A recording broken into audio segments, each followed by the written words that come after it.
Hey folks, my name is Jürgen, aka Nerd and Proud of It, and Destiny has brought you to my channel today to enjoy my very fast floating hands. Now, we are enjoying a new Sorcery TCG Alpha box opening. It is the third one we are doing this week.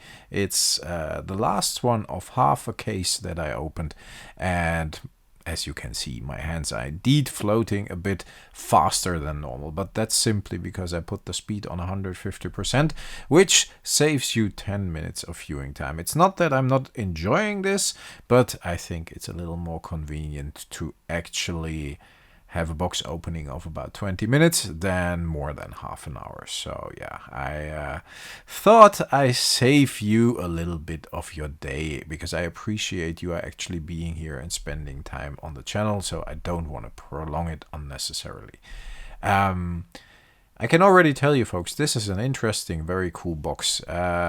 We have a lot of foils in here.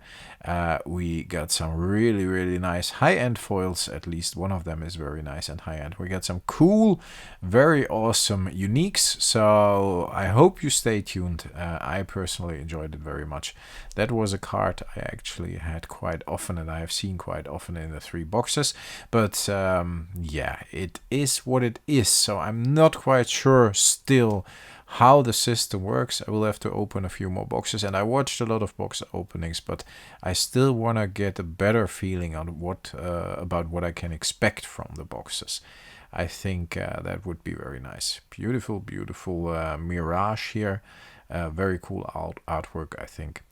Oh yeah, that's a big foil hit for me, at least, because I love the Spectre artwork, and I love the artwork, complete full art on the back of the card. I think that's a beautiful foil, but that's me. I can enjoy the individual cards a lot, and I did during the openings. So yeah, I can imagine that everybody who is able to open one of these boxes feels the same, because up to now, Observatory is also very beautiful. All of the cards are very beautiful, but up to now, another foil right out of the gate.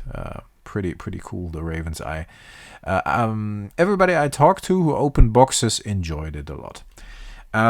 We talk about a couple of things concerning sorcery during these openings. I used the opportunity to, of course, look at the cards, share the opening with you, the box opening, but also address some things. First video, I addressed a couple of things. Edge of the World also. Those locations look fabulous. And another foil. I like dwarfs, and I think it's a dwarf, right? It's 2 dwarfs, actually. Very cool foil. We talked about several stuff, from availability of the boxes to last video. I talked a lot about the possibility of counterfeiting and weighing the individual packs. So today it's more a general talk about the market and about sorcery in general, what's going on, what you see on the market. Another foil. We're blasting through our foil contingent of this box. I don't know if contingent is an English word, but yeah, what would be the equivalent English word? Foil. The amount of foils we probably will get in this box. Sometimes if I don't know the word, I just go around, and that works very well for me. Immortal Throne. Nice, unique. That curio, there's a curio of that one, I think, and that's pretty awesome. Looks a bit like a magic card, more like a magic card.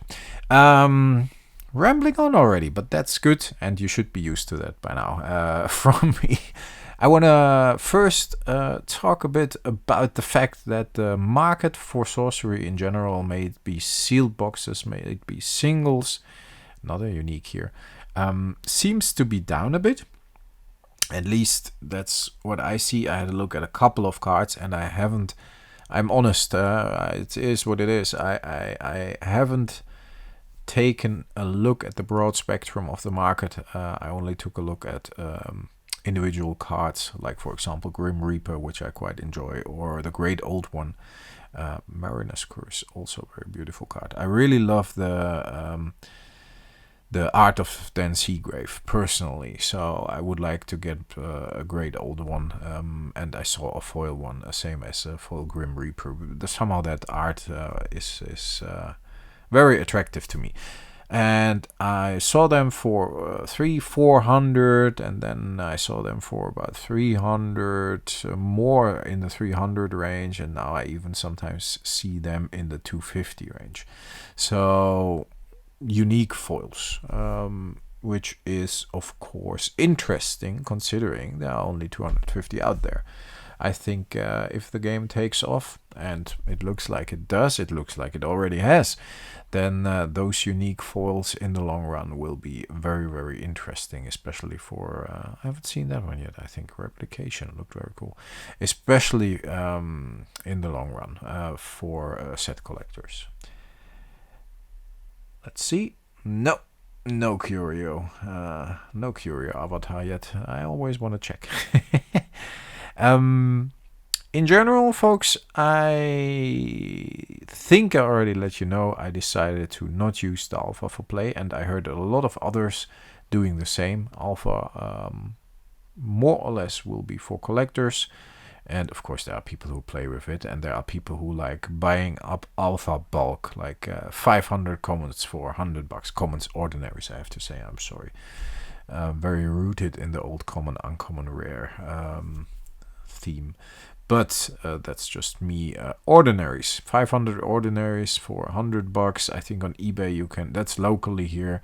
I think on eBay or on Facebook or Discord groups you can get bulk even cheaper, and they're using that actually for play with all ordinary decks. There are deck lists out there for all ordinary decks, which is very interesting, of course, because yeah, if it's like the file imp again, Frank Frazetta artwork, the one that is probably achievable for everybody to collect, because it's an ordinary. I wanted to say common again, you heard it. I think that is a good move. I'm not quite sure what the ordinaries should be worth in general, because I think 50 cents a card is that 50 cents a card if it's like 500 cards for $100? Like 10 cards 5, 100 cards 50, 200 cards, then it's not. I thought I make it easy for myself in my head calculating it, but it's very simple. You can divide 100 by 500, and then you should have the amount. But let me see, what is that? That's 20 cents a card, right? Because that's 5 cards for $1. That's 50 cards for $10. 500 cards for $100. Yes. Welcome to Math with the Nerd. 20 cents a card. Yeah, I don't think you can complain about that for an alpha. I also considered doing this. I have to wait until next month until I'm a bit more liquid again, but yeah, 20 cents a card is definitely a fair price, I think, for an alpha edition. And then I even might consider already playing a bit. But it's not that long until October again. So we'll see what happens there. The prices for the boxes seem to be pretty steady, about around 900 per box, and people say, yeah, there is no premium for a case, but there's. I saw it. I saw people pay more for a case. Simply not because we already know, like I said at the beginning, it's very difficult to map the boxes. It's very difficult to see. I see certain uniques a lot more than I see other uniques. So yeah, I think there's a difference there as well. But more because a sealed case, of course, always gives you very nice foil here, there. Very nice foil here, there. Very nice foil here. I like that one. Now, a case, of course, gives you a better chance on hitting certain cards, because you are in the distribution process, having a product that is like bundled together. So if, for example, there would be like a major hit in one case, which we don't know yet, then you probably would get one. But if you buy loose boxes, the chance, of course, is smaller. And there is no guaranteed major hit in a case yet, but opening half a case here and seeing roughly what the case delivers. Oh, another Grim Reaper. Great unique, I think. I love it. I like that card. And another foil. Very cool, yes. Looking good. Is he? Yes, he's actually carrying away a sheep in its, or it's carrying away a sheep in its claws. I like these kind of cards. Very, very cool. Haven't seen that in a while. Just like normal beasts being fantasized in the sense of like, remember, of course, the shark from. Oh wow, that one is looking very nice. That's a very cool foil. The giant shark from Magic the Gathering, which is in here as well in Sorcery, or the mountain goat, or just other normal creatures. The grizzly bears, these kind of things. I like that. If it's not totally fantasy, but it's like normal creatures. I love that one as well. And the Dwarven Forge, like I said, I'm a fan of dwarves. I like reading books about dwarves. Oh yes, I remember that one. Maybe I should use this one as a thumbnail, because this definitely is a major hit, of course. And that probably, I don't know, last time I checked I saw this for $700, but I'm not sure if that was realistic, but that should pay if it's still very expensive. That avatar should pay for most of the box, I think. Correct me if I'm wrong in the comments. Like I said, I'm not an expert on prices yet, because I simply haven't kept myself busy with it. I more looked at the box openings, and now I am doing some box openings myself to get myself familiar with the cards. The prices follow later. I'm not selling anything anyway, so who cares? Very, very nice Scarecrow here. Beautiful foil as well. The foils, I have to say, are magnificent. All of them. I haven't seen a single one I didn't like. It's crazy. Quality is very good. Let's hope the quality will be the same for the beta. There's a lot of discussion going on about the beta. And we touched up on the beta a bit in the last videos, but maybe it's a good moment to recap.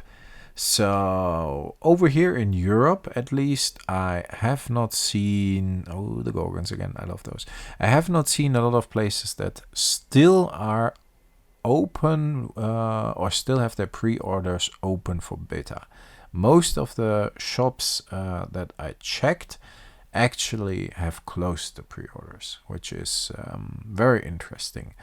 I also heard, though, that Eric has promised to some people I talked to, they would get the amount of booster boxes they ordered. So if they order a certain amount, they would be guaranteed to get it. But they haven't heard from Eric for a while, which is interesting as well. And I guess he's just crazy busy, which is fine if you're the head of a company of this magnitude, because I can imagine Sorcery TCG has exploded after the very successful Kickstarter, and I can imagine they need people. But as October is approaching, we're almost in September already. The order, it's very simple. They are not printing this now. It already has been printed. So they even do 2 print runs for the beta, or they have placed an order which they think is enough for everybody who contacted them, or they will allocate, which hopefully is the case, because I really, really hope they didn't overprint the beta. That would be, in my opinion, a very early, I couldn't call it death sentence yet, but a very hard blow that early in the stage of the Sorcery TCG if they would overprint the beta. And of course you want to get it into people's hands so they are able to play. But on the other hand, if you overprint that early, folks, we've seen this going wrong. So we've seen this go wrong. It's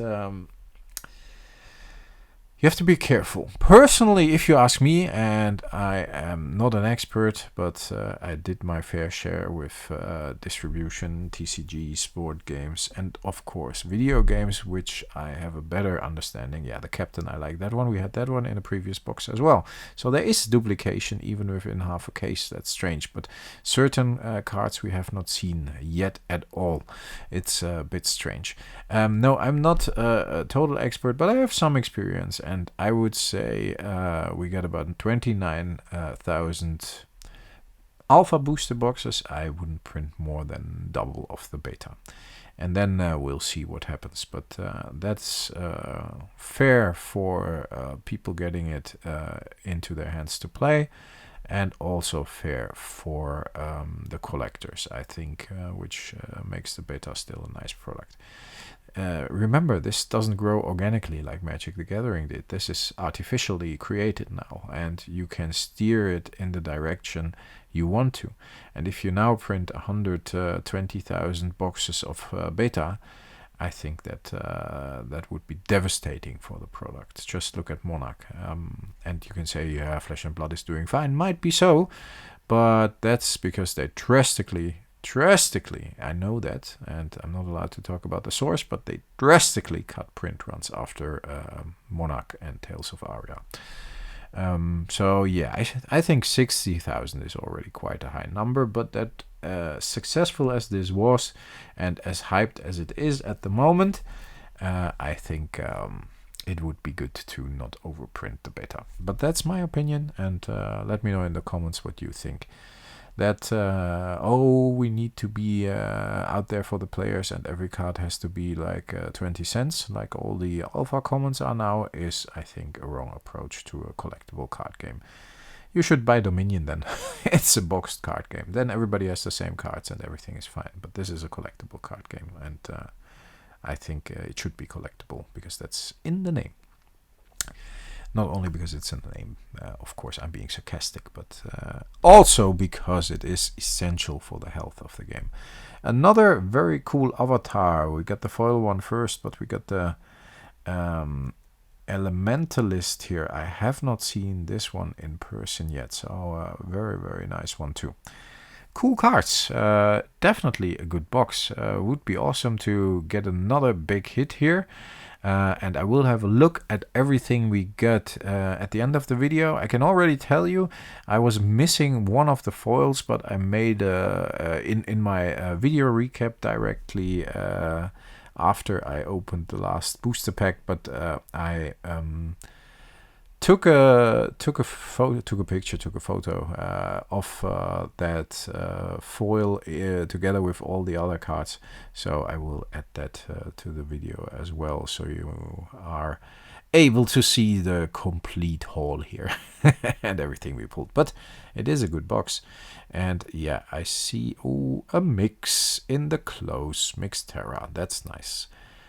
There are some very cool uniques in here, some awesome foils. Of course, the avatar foil is very, very, very cool.